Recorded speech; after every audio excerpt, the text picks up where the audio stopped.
কোরআনুল কারিমে ২ নম্বর সূরা আল বাকারাতে ১৮৫ নম্বর আয়াতে আল্লাহ সুবহানাহু ওয়া তাআলা বলেছেন, শাহরু রমাদানাল্লাযী উনজিলা ফীহিল কুরআনু হুদাল লিন-নাসি ওয়া বায়্যিনাতিম মিনাল হুদা ওয়াল ফুরকান। রমজান সেই মাস যে মাসে কোরআন নাজিল হয়েছে মানুষের জন্য হিদায়ত ও সৎ পথের স্পষ্ট নিদর্শন, সত্য মিথ্যার পার্থক্যকারী হিসাবে।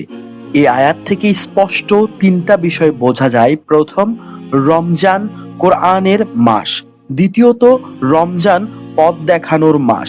তৃতীয়ত, রমজান সিদ্ধান্ত নেয়ার মাস, আমি কোন পথে থাকব।